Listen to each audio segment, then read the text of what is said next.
about what's happening to our children in public schools. Now, most of the time when I come over here, that's what I talk to you about, because that's really where my life is centered.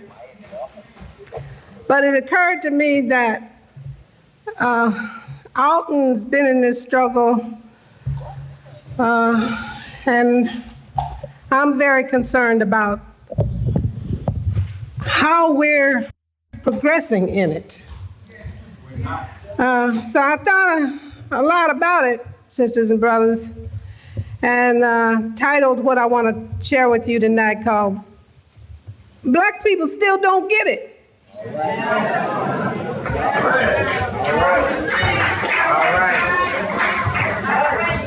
All right. For some time now, I have been trying to get the idea over that Black people must take charge of their lives and those of their children. We can't leave this to other people to do, because they're not going to do it. And we cannot sit around wringing our hands and shaking our heads and talking. It's getting late, brothers and sisters, especially for our children. Now, when it gets to the point that the way we live is destructive and leads to our extermination, then we have to think about what has happened to our culture. And we need to take a long, serious look at our condition now. Amen. Go right there. Go ahead. If culture is the sum total of artifacts which any group accumulates in its struggle for survival and autonomy, then it's dynamic, because it's a struggle. It's not static. It doesn't stand still and never change. It changes with the condition, okay? Because as you try to survive and to be self-autonomous, and the conditions change that keep you from doing that, you change in order to combat those conditions. Am I making sense to you? Okay. Now, what is survival? I mean, what survival means that the group has to do at least three things. One, the group has to see that each individual member keeps himself or herself in good enough mental, moral, spiritual, and physical health long enough to reproduce that self and then take care of whatever you reproduce. That's the least. If you don't do that, the group dies. It's gone. Okay. So that's what survival means. In order to be self-autonomous, it means that the group has to have within its control the means to assure its survival. All right. You can't depend on nobody else to do that. That's not going to happen. That's not the way the world works. Now, what are the chief obstacles to survival? Okay, let's just be real. What are they? One is nature. You got to have within the means of the group some way for the group to survive earthquakes, floods, hurricanes, tornadoes, whatever. Right? So nature is one. Other men and women who might want to take your land, water, means of survival. And yourself. You can't become no cotton-picking drug addict, alcoholic, kill yourself. Right? That's right. Okay. Those are the obstacles. Now, the culture that we pass down from generation to generation is supposed to help the group to survive and to be self-autonomous. The major way that we pass this culture on is through what? Groups. Family, church, school, organizations like this. Those are the means. Okay, now, unfortunately for us, we live in a country where the overriding values of the country are against us. For instance, these overriding values put in the positions of privilege people who are white, people who are male, and people who are wealthy. And these three groups dominate the society.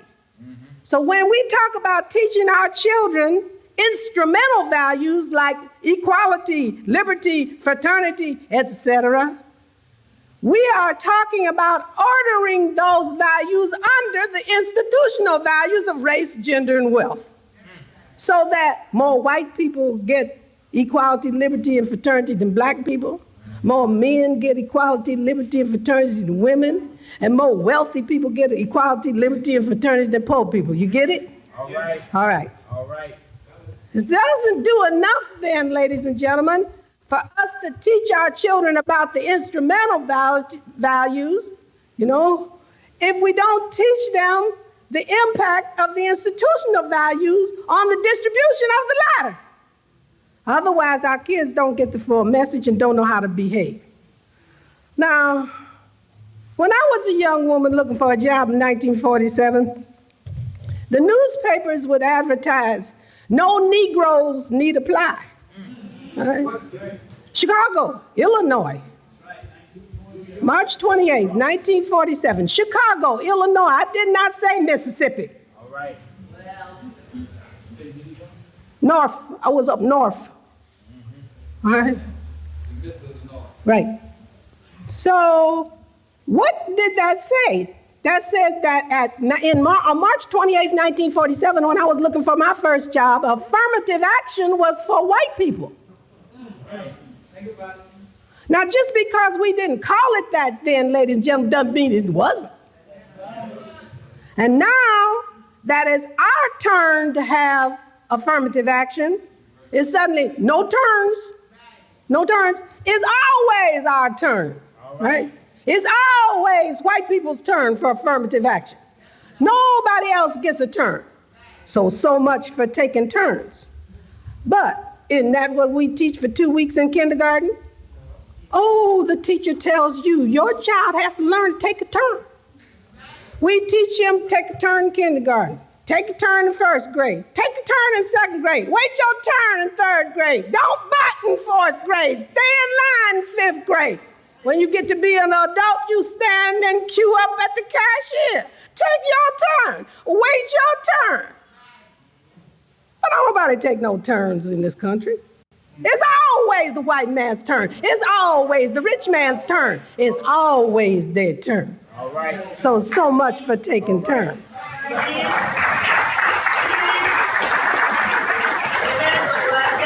In 1954, the U.S. Supreme Court overturned Plessy versus Ferguson, which legalized Jim Crow. And the overt racism that we knew as Jim Crow was forbidden. And most Negroes, now calling themselves black, thought the problem was solved. Black folks just didn't get it.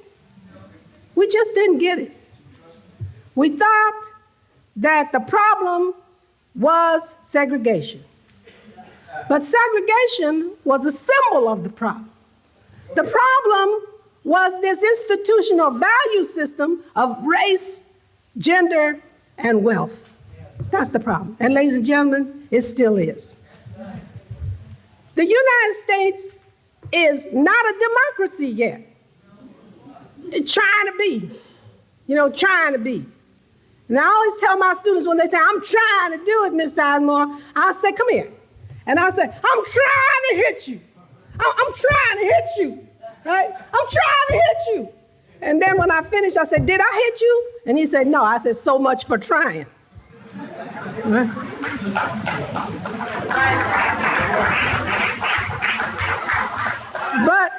But the United States is a capitalist country. It is that. Now, if it can be a democracy within the parameters prescribed by the capitalist paradigm, it does it. But when it can't, it won't. The basic premise of capitalism is to make a profit by any means necessary. And the unit of measure is the United States dollar. And ladies and gentlemen, it is taboo to teach this to your children. When I say taboo, I mean it's forbidden. For instance, if anybody gets up in front of a class and tries to teach the children about capitalism and how to be a capitalist, they are immediately labeled socialist or communist and run out of the room. Right? It's a taboo. Don't you think that's strange? That in a capitalist country, we cannot teach our children to be capitalists? Oh, think about it. Because you see, in a capitalist country, you are either a capitalist or you are a victim. All right. There's no in-betweens. All right. There's no in-betweens. You either play the game here or you are a victim of it. Now, you have to make a choice. Of course, you can always leave the country. All right. That's another choice. Right? Now, capitalism demands competition, selfishness, and mean-spiritedness. It demands it. But what do they teach your children in school? Be cooperative. Be cooperative. Take your turn. Don't fight.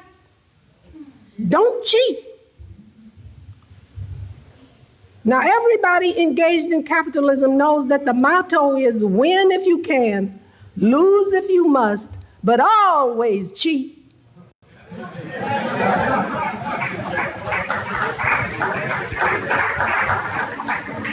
And what I'm trying to explain to you, ladies and gentlemen, is the real world that our children live in, not the ideal one that we want them to live in, not this wonderful world that we pray that will come here one day, but the real world that they have to live in. You want to know why they're acting so crazy?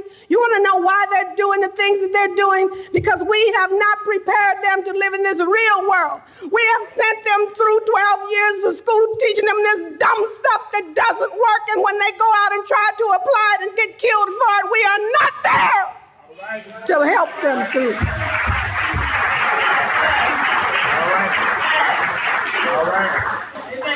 We are not there. We fade away on them. Somewhere around about 9th grade, we start talking about, I can't control him. I can't do nothing with him. Get out of my house if you don't do what I tell you to do. And we abandon them to the mean streets and then cry because they get murdered. Right. That's right. Capitalism is not compatible with equality.